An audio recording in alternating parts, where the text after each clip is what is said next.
That's Matt. And it's Thursday, and it is October 2nd, which means we are ripping right along towards The enrollment the season. enrollment season. Yeah, we're into fall.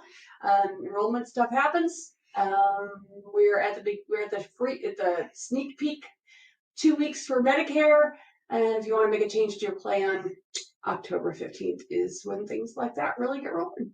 Yep. And today I decided to look at professionalism in the insurance industry. Okay. And the reason why I did that is someone posted something, Mm-hmm. and I'm going to read directly. I'm not going to mention by names. And as a previously licensed and bonded insurance agent in the state of, at one point, I left the industry because of dishonest practices that I did not agree with. Unfortunately, it hasn't gotten any better over the years. From my experience and what I know, I can honestly say that insurance is not about helping people who are the owners of those insurance policies. It is an industry of making money for the people who are selling the policies. And I believe there needs to be regulations implemented because that money shouldn't be going into pockets. It should be going in to pay claims and services that they keep denying. Okay. I see a couple problems with that particular paragraph. Mm-hmm. First off, with health insurance, the 80-20 rule. Yes. It was just like, wow, okay, friend. Thank you for insulting me. Okay. Yes. All right. One thing to say was also it only puts money in the people selling it. Okay. When this person was talking about that, we're talking about the insurance agents, or were they talking about the insurance companies? Well, that was one of the most fascinating conversations I had with one of the people that came in my office yesterday, because we were talking about Medicaid. Right. Because it's really well known that we help a ton of people with Medicaid. Oh, totally. And we don't get paid for it. That's the important key element. We don't get paid for it. And it's one of the things. This is our 13th open enrollment, and we continue to service a large group that is Medicaid.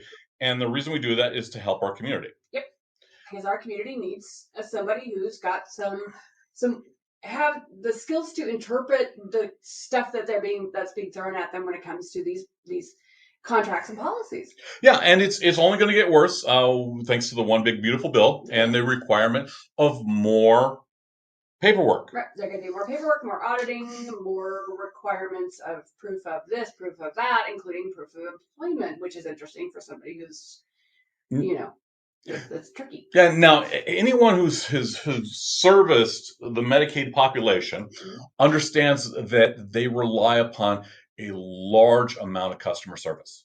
Yes, high touch. It's very high touch. You might have to explain things multiple times. Not everyone reads the mail. Nope. So sometimes you are working on recovering something that they lost. So it's one of those things that, and like I said, there's no pay involved.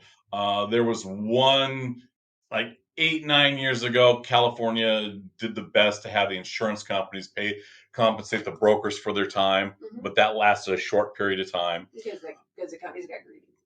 Well, it is one of those things. In our state, the healthcare authority, who basically in charge of those policies, gives a bunch of money to the health plan finder to manage them. They are the project managers, I guess is a good way to put it. It's a good term. And then from there, the health plan finder turns around and provides that money to the agencies that help direct the navigators. Right. Oftentimes they are medical facilities, for example. And that's where the majority of those navigators who are unlicensed They're not agents. They don't have the They license. do have some training. They have training. I'm not going to argue that. A lot of them are thoroughly trained and I know their stuff, but they're not licensed agents, so they're not allowed to recommend policies. What a navigator is supposed to do is navigate you through the application process and let you choose. That was their mandate. I've never personally worked on a consumer standpoint with a navigator. I've never sat with one and had them walk me through. I don't know what their skill set is. Well, I know what their skill set is, but I don't know what they do. I don't know if you've got them actually in there saying this is the right plan for you. They're not supposed to. They're not supposed to, but we also know that does happen. Yeah, we've encountered that. Because we've encountered that. It's like, and it's hard not to do that. It's very human. And you've also got people going, well, which one should I pick? Which one should I pick? Which one should I pick? I have had so many people in my office say, listen, you just pick one. It's like, I can't do that. I need you to talk to me about what you need, and we'll work on it together. Now, a bunch of the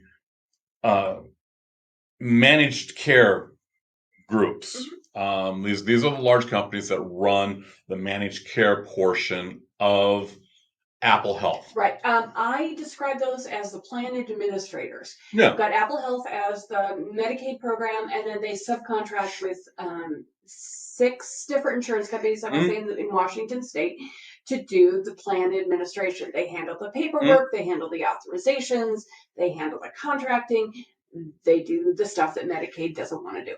Yeah, and we're starting to see more and more of the in-person assisted, the navigators with them, move over into the broker field. Right, especially since one of the things that's happening is it's a vertically integrated move from Medicaid to Medicare. Yeah.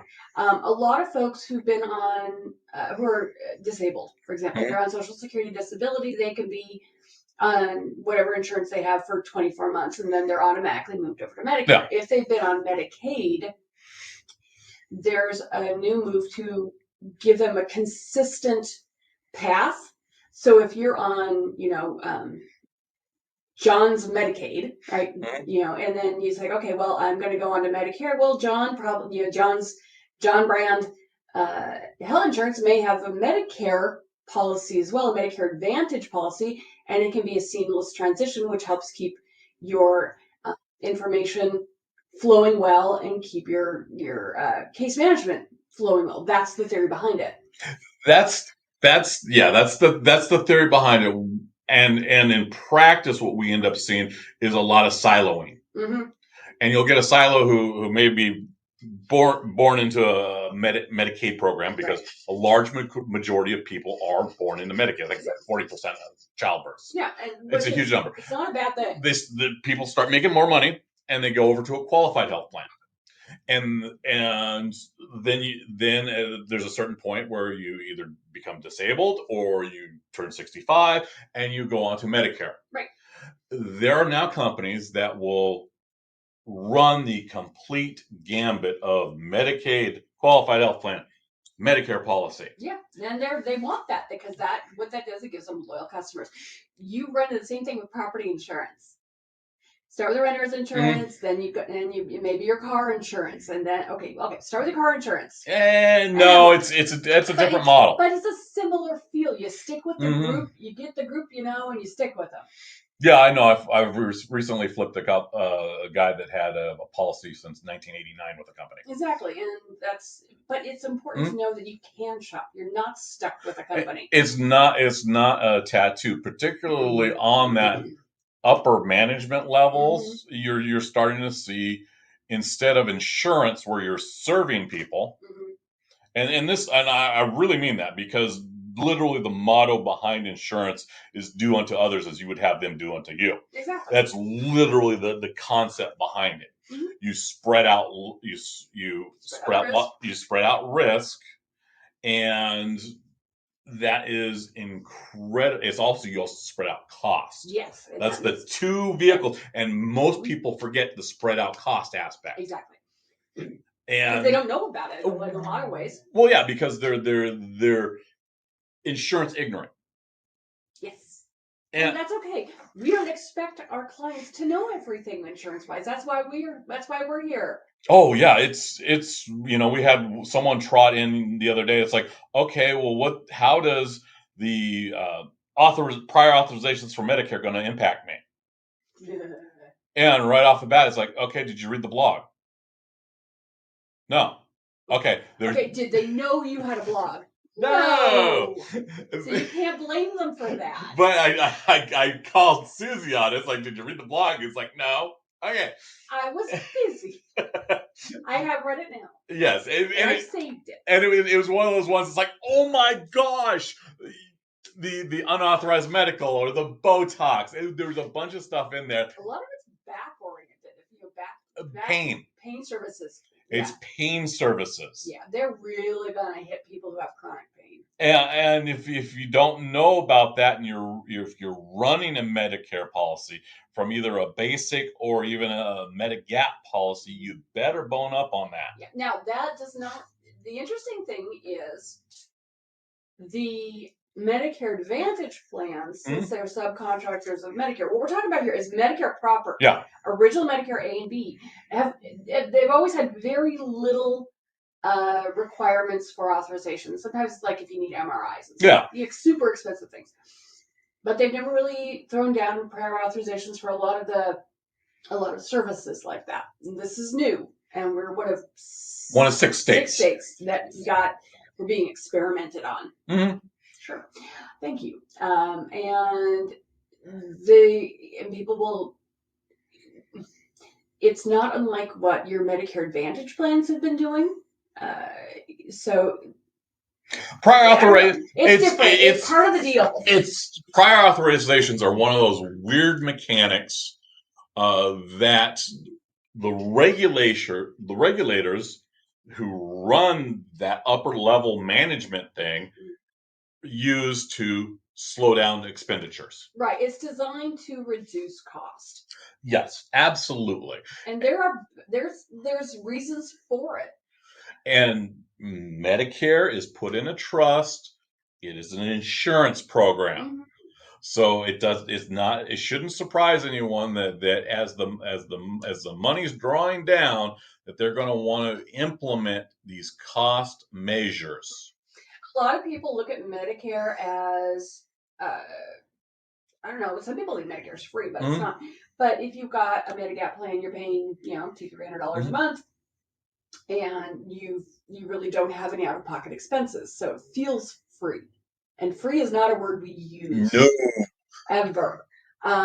It's not. There's always a payment for it. But it also, what you end up with is you get people who are just getting what they want, where they want, when they want it, and that creates larger costs. Well, a lot of that's in response to the shortcomings of the provider networks. Exactly. And that's definitely happening a lot. I was talking to somebody yesterday who just got a pretty scary diagnosis, and they're having a hard time just getting a biopsy.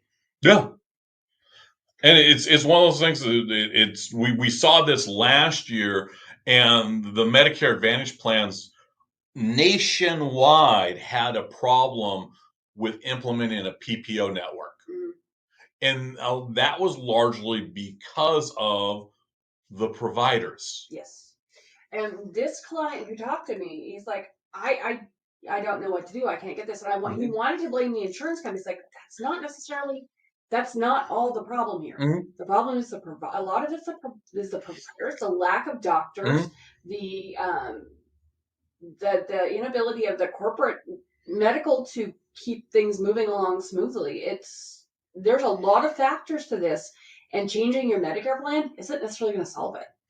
Yeah, because we're really bottlenecked when it comes to producing more medical professionals in the United States. Oh, totally. Well, his response was, well, can I just drop this and go on to Medicare? I said, well, yes, you can, and then you'd be responsible for 20% of the cost of all of your services. Yeah, because you're not covering that 20% gap. And there's no out-of-pocket maximum for that. Yeah. So if they find something, they've got something, and then you have to treat it in $500,000 later, 20%. That's a lot of money. That's some serious money. But with a Medicare Advantage plan or a Medigap plan, you've got a stop loss. And that's really important to look at is what is the stop loss? How much can you afford? Yeah, because it's the difference between hey, recovering in a couple years to never recovering. Mhm. Yeah. Well, we're taking a look at this. No, I think there's something we can work. I think there's something we can work with that will Mm-hmm. give him a cap that is acceptable. Mm-hmm. So we're gonna see what's going on. I feel my heart went out to him. Oh yeah, He was in and terror. He was terrified. He was absolutely terrified. if we were sitting there working on just hey, this is a commission, we wouldn't have any feelings. We'd sell them the highest price plan. Mhm. And instead of doing, actual needs assessment, having a conversation, finding out what works best for them and their situation. We're gonna sell you the one that gives me the best commercial. No, we don't play that game. And I've got plans out there. This year, we the Medicare preview broke yesterday. So I was looking at Medicare.gov. Great resource. Everybody, I recommend it. Go to Medicare.gov. No. We're not talking any confidential information. No, we're no, not. You do not quote any perks or anything like that. No. But you can look at it, and some of the plans I don't get commissions for. But if it's the right plan for you, I'm going to put you into it, just like with Medicaid. You know. And that's what we treated as. And the conversation that we had, Susie and I, about that was, hey, do we make these people go off and get a plan on their own so that we and take care of themselves and save the labor to help someone else, or do we go all the way through with the process so that we can have the conversation next year? See, I think that's the direction I want to go because that keeps them in contact with somebody who can help them. And that's one of the problems with I want to say the corporatism that we're seeing in the United States is the desire to rely on volunteerism. Yeah. And it really is volunteerism because you've got a viable product and you're refusing to pay commissions. We see that there's a good example of that is the Town Toyota Center here in Winnetka. Yeah. We've got a great facility. We've got a fabulous hockey team. We love them to death. And the facility itself relies on volunteers for ushers. Yeah, it's one of the. I don't know if that's an industry standard these days. I don't know. Because it's been years when I worked at the UW. I did the parking there. Yeah. And one of the things was I got paid to do the parking. Yeah. I had a good time, and we'd also get complimentary tickets to the game. Which is nice. It was a nice little perk, and yeah, it was fun. But there was money to be had. It was professional. You were doing a job. That's largely been stripped away. Another good example is the folks who take care of the trailheads. Yeah. Yeah. It used to be the Forest Service. It used to be the Forest Service who got paid for it, and now it's relying more and more upon volunteers. And it's like, the excuses, they feel better. They want to participate. Well, don't you think that the Forest Service want to participate and feel good about their job? They do, but they have been so slashed that you're lucky if you've got a job if you work for the Forest Service. But yeah, that's that corporatism. It's an expectation of free labor. That's very communistic. It's not communistic. It's not? No, it's actually fascist. Oh, it's serf labor. Yes, because you are. It's not volunteerism. It's slavery. Yeah, and you do it, under threat that they won't get punished. Under threat that they might be fed, or a promise of something later. It's something that I've been very outspoken about. It's like, no, if you make a plan offering, there should be some sort of commission. Period. Oh yeah, we have been saying that since day one. Yeah, this will be my 13th year. Absolutely, day one, and there's always been a position where we don't get paid for something, and usually it's Medicaid, and then it's kind of scaling back into more of the corporate stuff now, which is really pissing me off. Well, it was amusing because we have a bunch of our peers that have the conversation of dropping the services. Yeah. And that is very honest. It's like, hey, can you keep your doors on and still service your community? Yeah. Well, and then there's the other question. Well, do we start charging fees for this? With Medicare, you're not allowed to. No. So if you ever get someone to call you up and say, "Hey, I'm going to charge," just no. You know off the bat that they've got two violations against them. One, they're doing an unsolicited call. Yeah. The second one is they're trying to charge you for it. And we're seeing a lot more of that aggressive cycle. Yeah, and there's not a lot of, and we're not seeing the consequences of that very much. And the problem is because it's become this sort of mystery. Mm-hmm. People don't know that, oh, wait, that's horribly wrong. Mm-hmm. I need to report this so someone else doesn't get taken. Well, and also what you're running into, when you're on Medicare, when you're doing the Medicare thing, is you have this thing called permission to contact. Mm-hmm.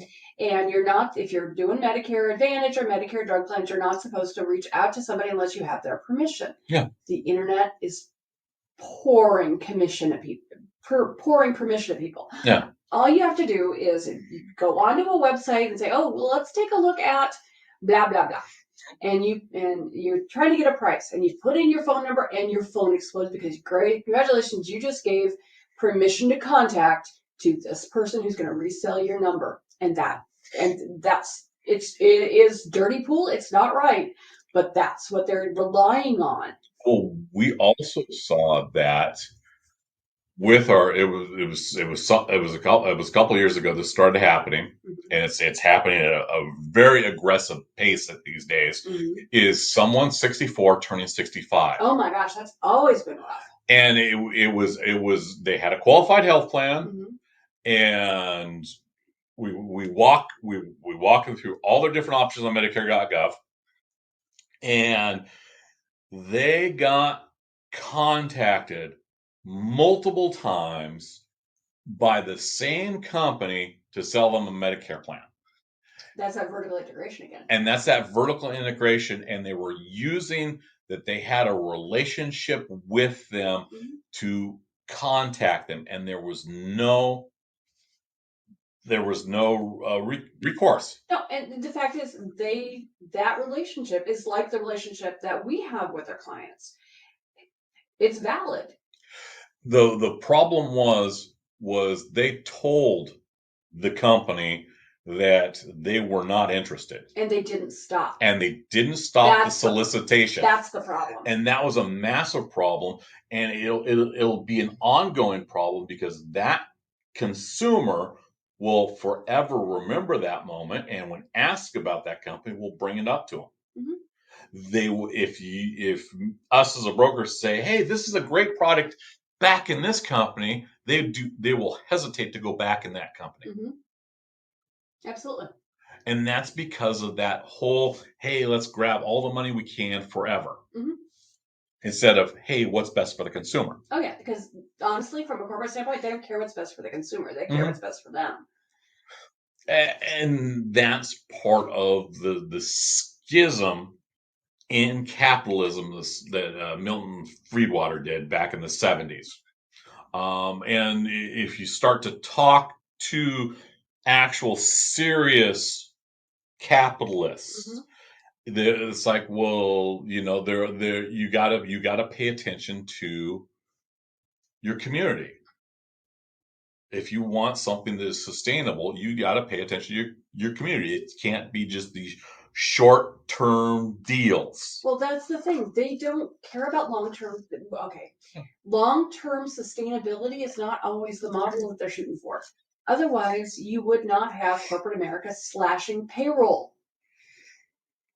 Because what that does is it creates, from a retail standpoint, having worked in retail for a long, long time, they need to meet their fourth quarter numbers. So they start slashing payroll. But they slash payroll, then they start losing customer service. They lose customer service, they lose customers. And then they get mad. Oh, hey, we're not making enough money. So they start slashing payroll again.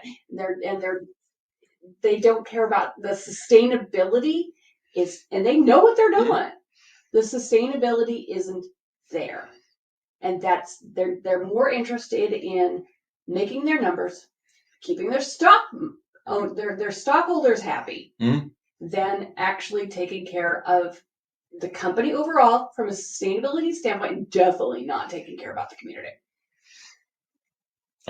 I was in a corporation that contracted and expanded. They're no longer in existence. Nope.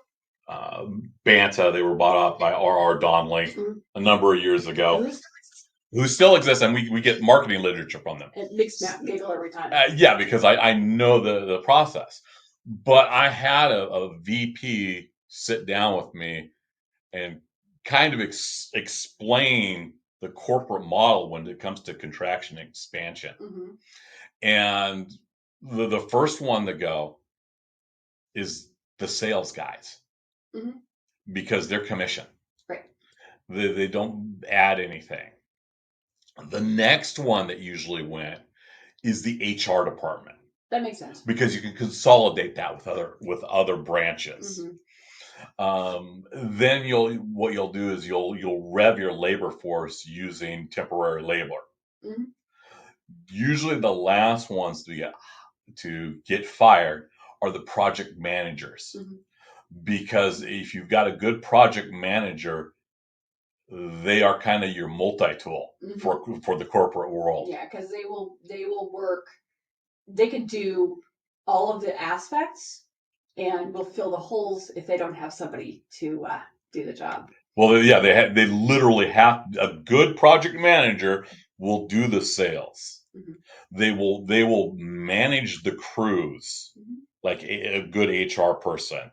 They will know each assembly point, so they can go out on the line and show someone how to assemble a product. Or if somebody doesn't show up, do it themselves. They will work the stupid hours because their salary they are getting abused for it. Because they are focused on that upper level management. And they want to get to the next step. So yeah, you got to watch where you're at. When you are doing that, when you are being a multi-tool, they will never move you up because they can't afford to lose that tool. Because you're too good. You're too good. Yeah. So yeah, it all still boils back down to the fact that they don't care about that. Their goal is to put money in their pockets. Yes, and because they've become such a short-term focus of, hey, it used to be, what's your 5-year plan? Most companies don't have an extension of plan out there at 5 years. Nope, they're 2 and 3 year plans if you're lucky. If you're lucky.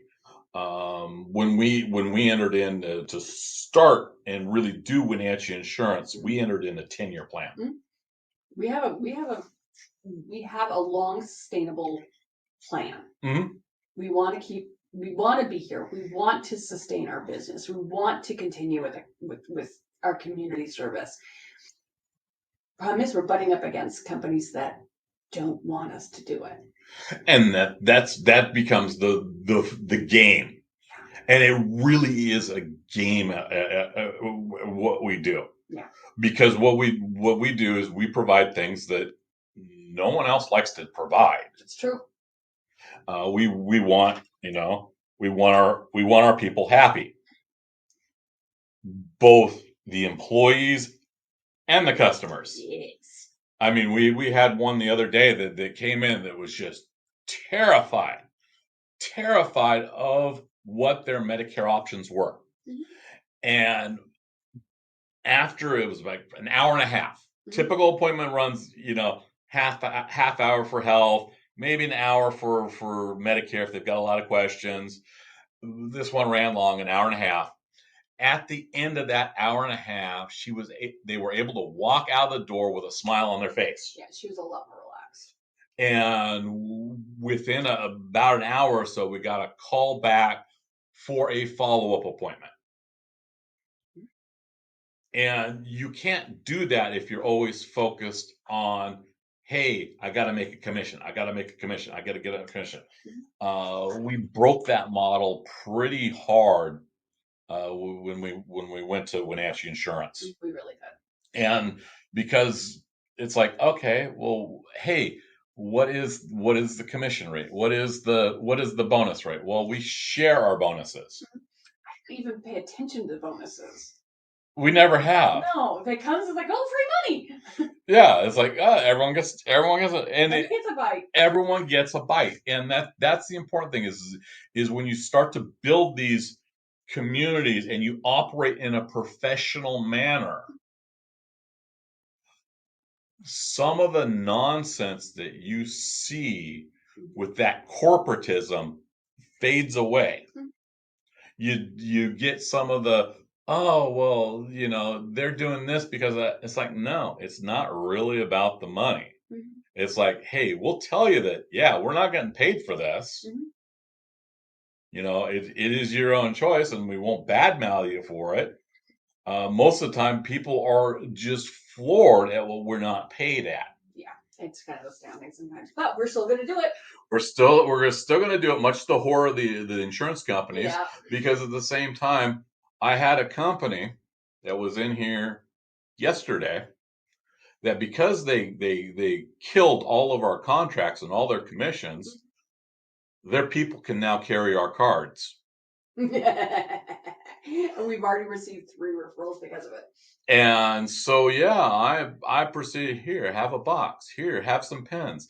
Because we were banned because of their corporate policy, because we held a contract with them. Yep. And they tore up the contract. So now they can talk to us. And so now their people are readily sending people to us because we do good work. Right. Period. Exactly. All right, that's a good place to end. So, hey, have a great day. Have a great week. We'll probably see you. We'll probably talk to you next week. Beyond that, with no promises. No promises beyond that. All right, have a great week. Bye.